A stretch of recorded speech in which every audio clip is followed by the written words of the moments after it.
Today we're going to be trying something new interior-wise on my 2003 Saab 9.3 right behind me. I'm excited and also a bit anxious about this because it's something new and I haven't tried doing it before, but let's get to it.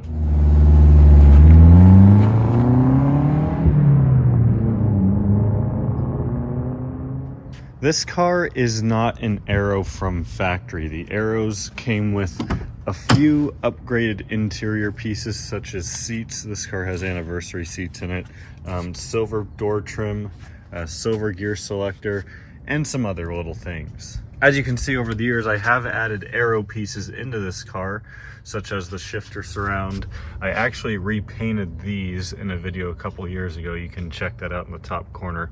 And for the most part, this paint job has held up really well, with the exception of right here on the driver's side door panel. Today we're going to be changing all of this silver trim into something a bit more unique and hopefully better looking. So in order to do that, we've got to start by pulling off all the door panels. I have a spare shifter surround already, so we're going to leave this for now.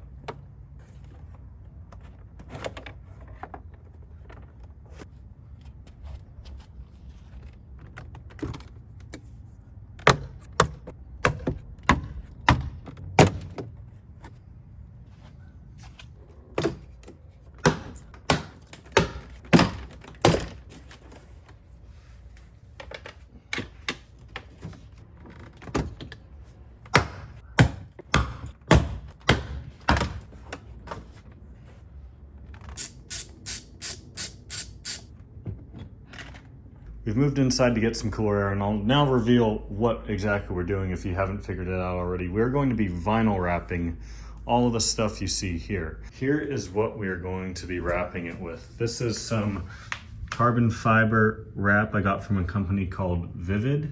I know what you guys are probably thinking, why use fake carbon fiber? That's so tacky. In my opinion, if it's done right and with quality vinyl, it doesn't look tacky, especially if it's not overdone. So that's why we're only doing this in moderation. We're not doing anything crazy. Ideally, it's going to look pretty similar to what a Turbo X interior would look like when it's done, plus a little bit more. So for this job, I have bought 3 feet by 5 feet of vinyl wrap. I also bought this little vinyl wrap kit on Amazon with a couple of squeegees, a tuck tool, an X-Acto knife with some blades. I also have a blow dryer or heat gun works as well for this. That way we can help form the wrap to the surface it's on. But the first thing we need to do is come over here and get everything clean. So I'm going to wipe everything down with some alcohol real quick, just to make sure the surface is cleaned. I don't think we're going to need to do any sanding to get the surfaces smooth to apply, because this is already smooth as is. This is all smooth, as are these steering wheel button surrounds as well. So let's get that cleaned up and then get into it. A few moments later. Our next step is going to be cutting the vinyl to size to lay over the trim. So given the length of this trim, I'm just going to cut a slice off of the vinyl here, probably about 5 inches wide. That'll give me at least an inch on either side of the trim to play with and possibly relay it if I need to. Because it is also just not a flat color, I want to make sure I have the orientation of it correct as well. I don't want to put it on an angle and it look weird, so I want to make sure it's nice and level. But let's cut this vinyl. Pull up our protective cover, reveal that beautiful wrap. I'm going to peel off the protective layer on the vinyl so we expose the adhesive. Thankfully, this piece is pretty straight across. It doesn't curve up or down too much. I still want to be as precise as possible when laying this on here.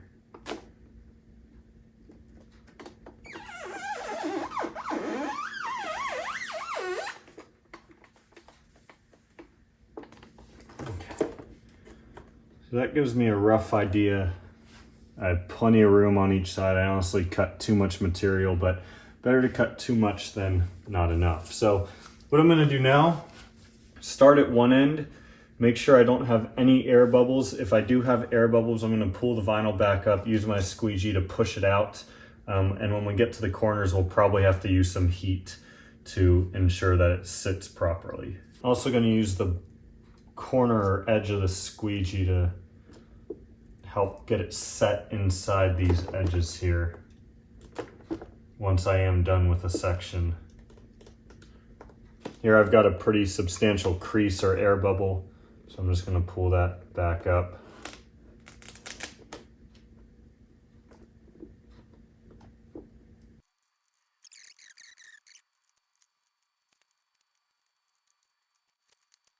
Now that I have the material set in place, I'm gonna cut off some of this excess. Before I start cutting, I'm gonna be extra certain I have no air bubbles in here. I cut back enough so that way I can work on this corner. You can see if I just stick the squeegee in there or the tuck tool, it's just gonna wrap itself around and crease because of the corner. So I'm gonna add a little bit of heat.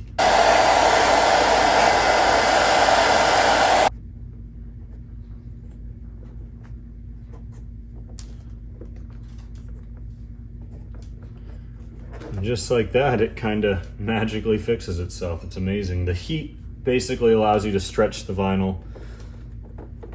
So that's pretty awesome. And in retrospect, I probably could have done that before I cut it, but because this is such a small little crease here, there's so little material for this to hang on to, it would have probably made it pretty difficult.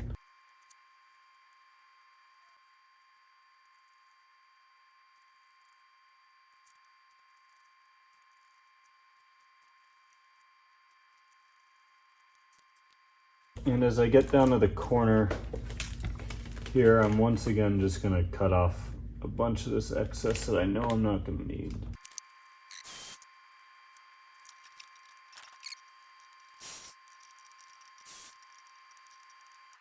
I would say that is looking pretty good. Let's just tuck that up there a little bit more. Oh yeah, that's looking awesome.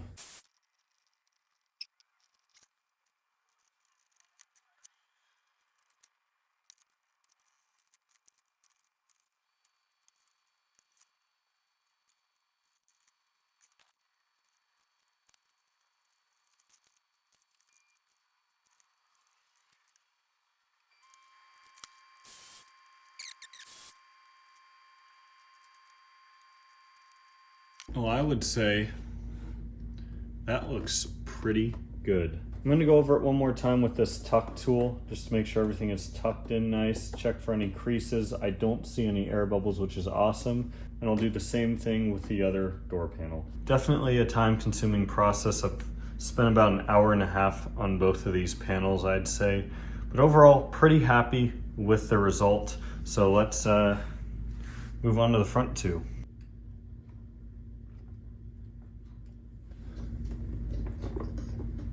And there are all 4 door panels done. Let's tackle this part next, which is probably going to be the hardest thing we do.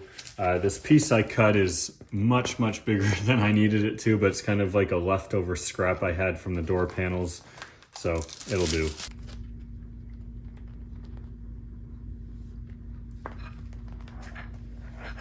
Going to immediately just cut a bunch of this off. Start by working all the high points here, getting those situated.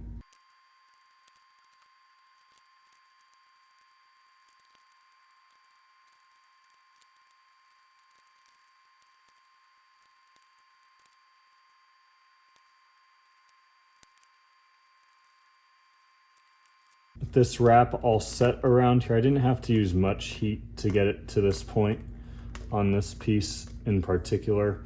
We're going to focus on this piece and this piece. Kind of want to do the same thing we have, leave an inch or so of space. So I'm going to cut a little bit out of this, and we're going to put some slits in here. So that way we can heat up and then bend the vinyl over back onto this side, and then we'll trim the excess off when we're done. Our goal is going to be to pull it and stretch over the vinyl or over that corner, just like that. If we see there's too much tension, like right here, I'm just going to create another little slit.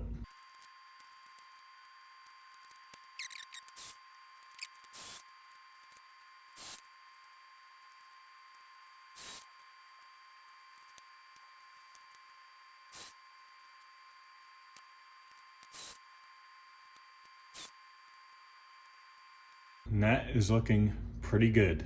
Let's do the same for the keyhole.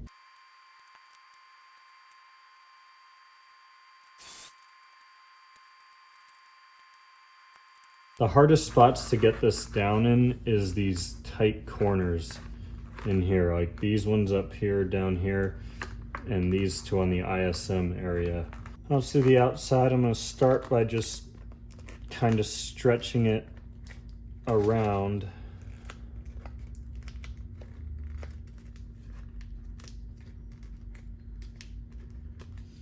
Thankfully, this is kind of going over pretty easily.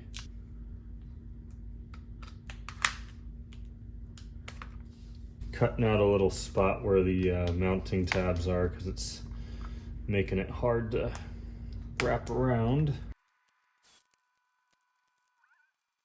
On this corner, I thought I would have to use heat, but I seem to be able to just kind of pull apart the vinyl and stretch it over this little corner right here. It worked on the other side as well.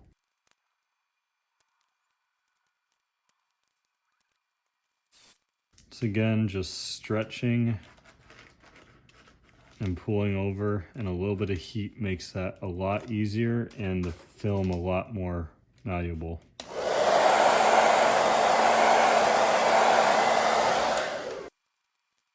There we go. Let's trim off all that excess. Here's the final result. I would say I'm pretty happy with how it looks. There's no obvious imperfections or air bubbles or anything like that. So I'm really happy with how this is. There's a couple wrinkles on the back, obviously, where I folded this over, but it's all cut up now. On the top up here, I might need to trim some more of this when I put it back in the car, but I figured I'd just leave some extra for now. That wood part is all covered up by a little rubber pad.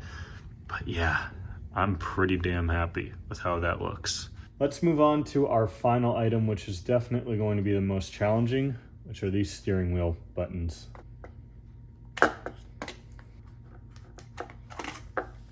Each button housing has 4 tiny little Torx that we have to remove to get the boards and the buttons out.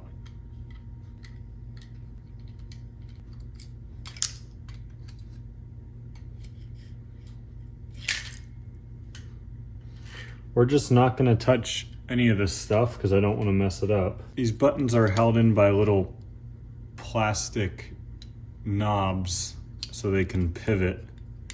So you have to very gently kind of pry to remove those.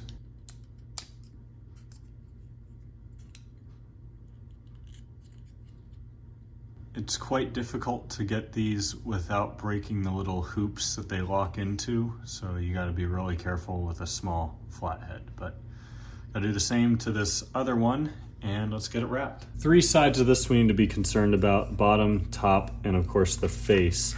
So I've cut out a piece that I measured out should be an extra inch or so, a couple inches.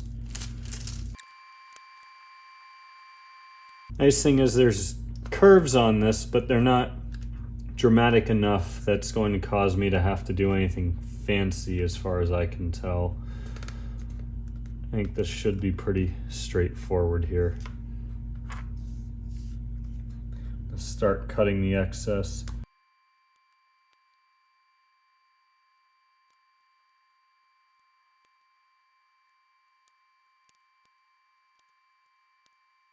I'm thinking just because of the tight tolerances that we have with how tight the buttons and the airbag and everything fit on the steering wheel, I don't think I'm going to be able to wrap all this stuff around. And this vinyl is just not sticky enough for me to trust it to stay. So I think I'm just going to try cutting it along the edge perfectly, and we'll see how that looks.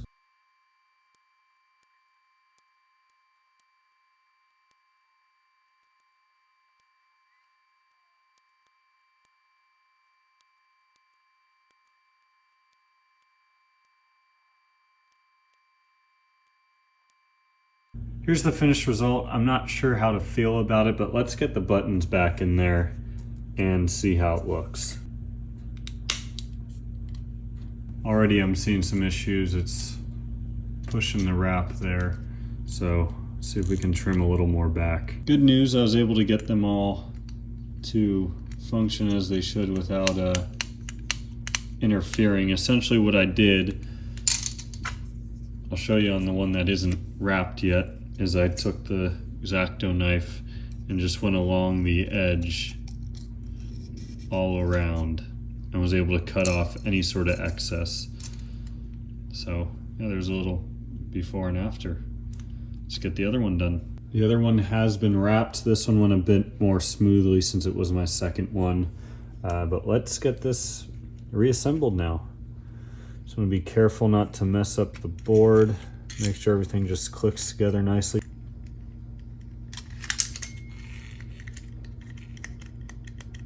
All buttons are clicking as they should.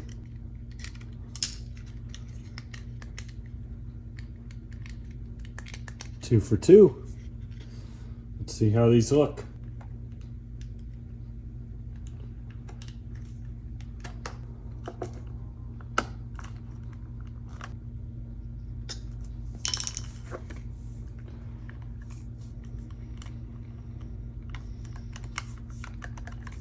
We're back outside. I'm not going to show reinstalling all the door panels and stuff because it's pretty simple, as well as the steering wheel and shifts around, but let's see what kind of difference all these changes make. Moments later. Everything is back in. Let's take a look at how this turned out. Initial impressions, oh yeah, I am so happy.